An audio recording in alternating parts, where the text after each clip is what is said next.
The following review of what you're about to see is the reaccount of the events as Matthew Crawford attempts the review of the Texas Chainsaw Massacre after being locked in his closet by the masked man.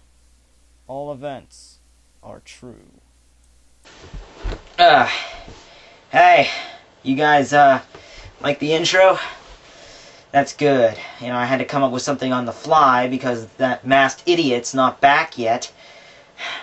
I don't even know where he went. The guy ditched me. He really ditched me. I mean, he breaks into my house, locks me in this room, eats all my food, sells my stuff, and then he ditches me. Wow, that's like the most ignorant thing he could possibly do. Anyway, today's review is Texas Chainsaw Massacre. First thing, I might as well address this. It's quite odd that I'm putting this quite high on the countdown, but, you know, it's a good movie for Halloween, but it's not the best, okay? Listen, let me try to put this into words. I am a very spontaneous person. I worked out this list a day ago. You know, and yesterday was when I was already up to number 6, so you can see how spontaneous I am. But a lot of times when I get in front of the camera, I just automatically make up a movie. That off the top of my head. Now, I did that from, like, number 13 to, like, now, or number 7 or whatever, just because I figured those didn't matter. I mean, they were on the start of the countdown, they weren't that great. But, well, I should really say count up, because, it starts from 1 and up to 13. But anyway, up until now, I've been, you know, just lacking with the choices I've been making. But now that we're getting into the top 6, 7, I gotta start making actual decisions and thinking about the movies before I put them up there. And I worked out a list. And Texas Chainsaw Massacre is on the top, so let's just talk about that one. I have not seen the original up until a few days ago when I bought it at Walmart. It was a 2-disc set for only $5, which is actually a good deal.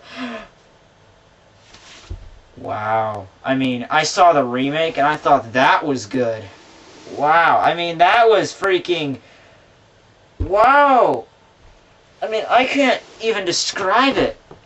Okay, yes, I can. It was really dark, but it was like an original idea at the time. And this was 1974, I think. I mean, 1974.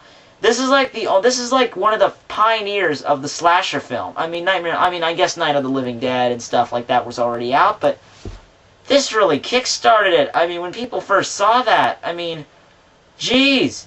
I mean, I really thought, when I watched the remake. I didn't watch the original. The first one I watched was the remake, and I was relatively young when it first came out, like 2003. That's when I first watched it.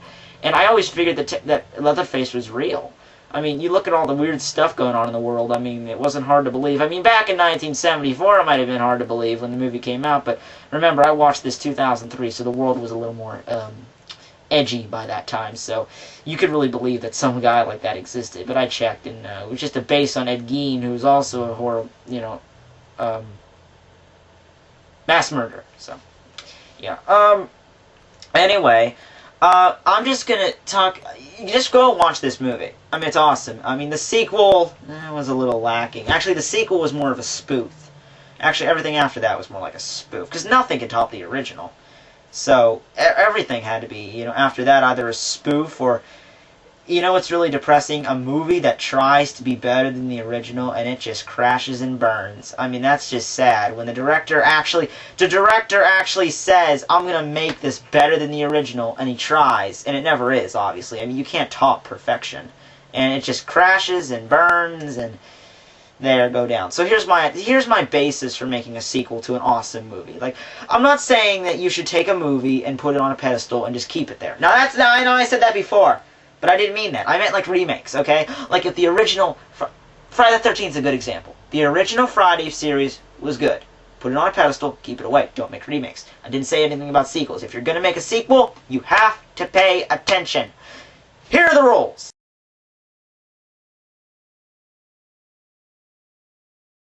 You must always make sure you have delicacy for the original. Do not go off track. Don't bring out new characters that make no sense or have no meaning. Always keep attention on the original.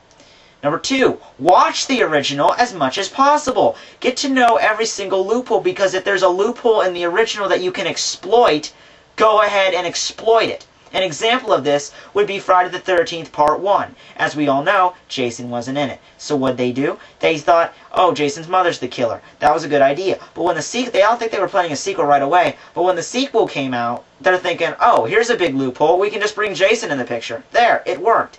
And number 3, if you can't top the original, which most of the times you can't. I'm not saying you can, every single movie, like original movie is perfect.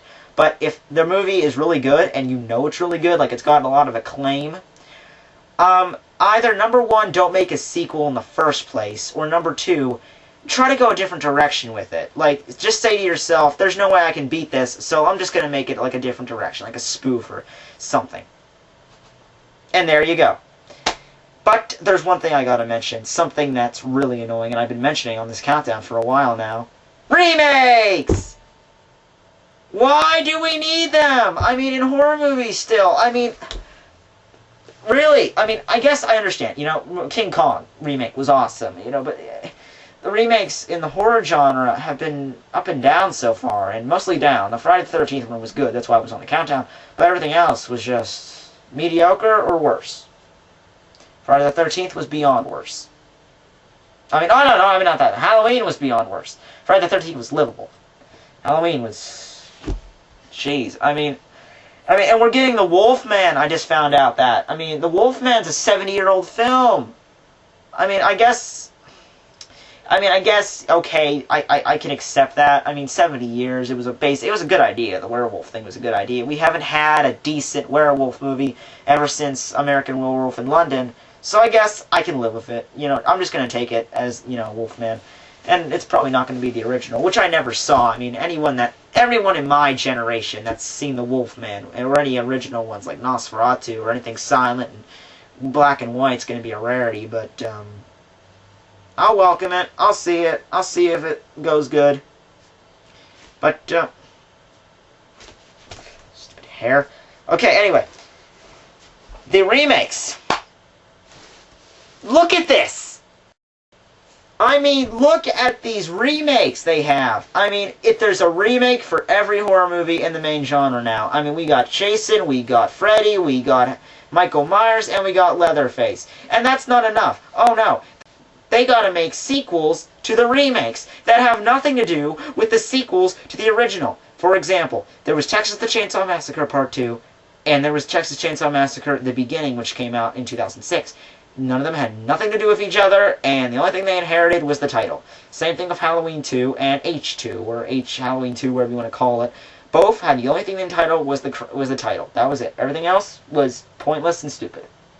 I guess Texas Chainsaw Massacre 2, The Beginning... It's really confusing, I'm sorry. The one that came out in 2006. That one was livable. But Halloween remake. Sequel to remake. The one that came out like a month or 2 ago, which they released in August, and they couldn't even release the movie around Halloween. That just shows something right there. They're like saying, oh, yeah, no, we're going to show it in August. That way at least people will get it out of their systems earlier, and they won't have this memory during, actually, Halloween.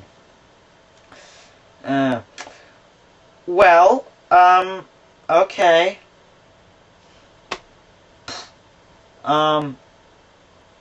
There's my little rant I had. Texas Chainsaw Massacre. It's awesome. Go get it. Not much going on here. Just waiting to get out.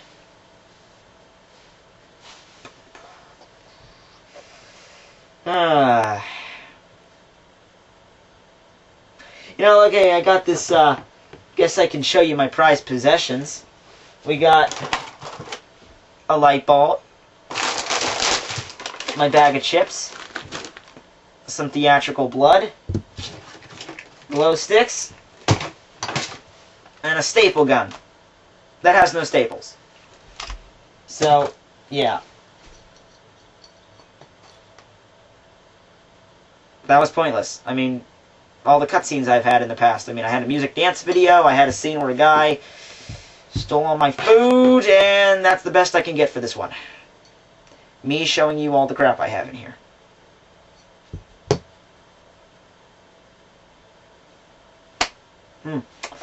This is sad. See ya!